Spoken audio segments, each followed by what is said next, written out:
இக்காலம் என்பது கணினிமயமாக்கப்பட்ட கம்ப்யூட்டர் காலம். நாம் வாழும் காலத்தில் சில வள்ளல்களை பார்த்து கொண்டிருப்போம், ஏன் பார்க்கக்கூட போகிறோம். ஆனால் அக்காலம் என்பது ஒரு வசதியும் அல்லாத கணினி மயமாக்கப்படாத ஒரு காலம். அக்காலத்தில் கடியேழு வள்ளல்கள் என்று 7 நபர்கள் இருந்துள்ளனர். வேதன், பாரி, ஓரி, காரி, ஆய், நல்லி, அதியமான்.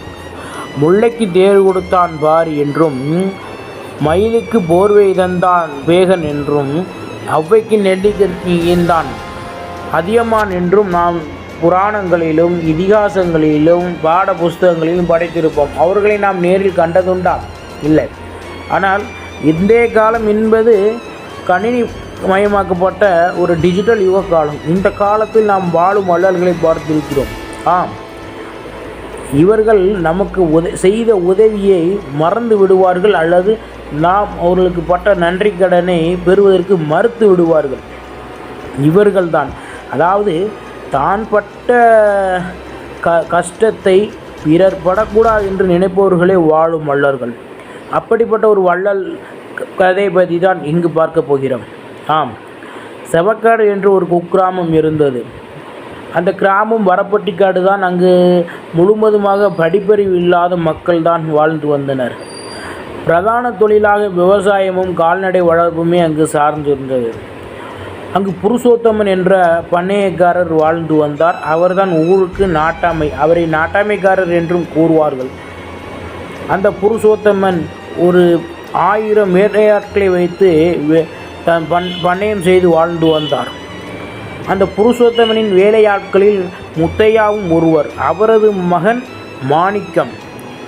மாணிக்கத்திற்கு இருந்தபோது ஒரு யோசனை வந்தது. தான் கல்வி கற்றிட வேண்டும் என்று எண்ணினான்.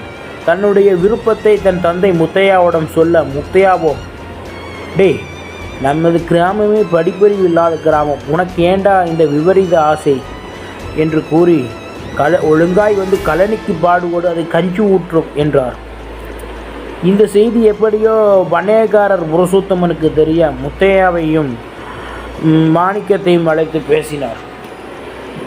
புருஷோத்தமன் மாணிக்கத்தின் விருப்பத்தை கேட்டு அருகில் உள்ள பெருசாப்பள்ளி என்னும் கிராமத்தில் உள்ள பள்ளிக்கூடத்தில் கொண்டு சேர்த்தார். அங்கு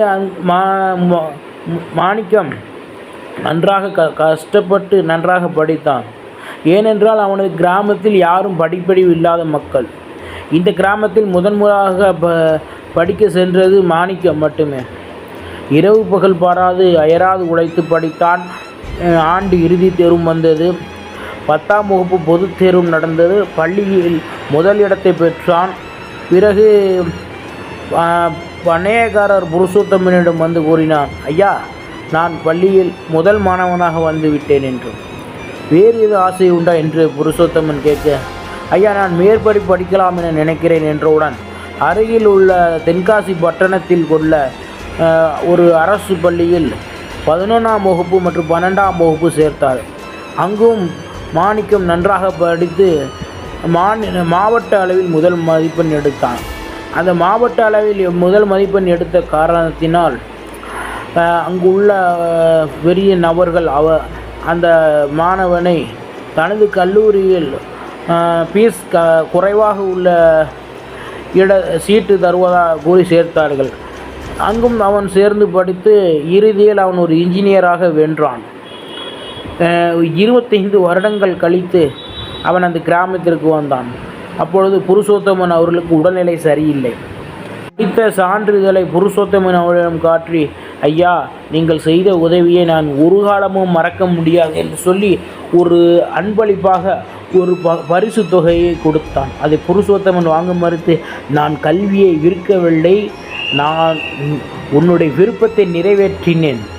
கல்வி ஒரு வியாபாரம் ஆக்கப்பட்டது ஒரு வகையில் இருந்தாலும் நான் கல்வியை யாருக்கும் விற்கவில்லை. நான் கற்காத கல்வியை நீர் கற்றிட வேண்டும் என்று தான் நினைத்தேன் என்று சொல்லி அதை வாங்க மறுத்தது அவனுக்கு செவிட்டில் அடித்தது போல் இருந்தது. உடனே அவரிடம் மன்னிப்பு கோரி, என்னை மன்னித்து விடுங்கள் ஐயா என்று கூறினான். ஒரு வாழும் வள்ளல் என்று கூறி அவருக்கு மரியாதை செய்துவிட்டு அவ்விடத்தை விட்டு கிளம்பினான்.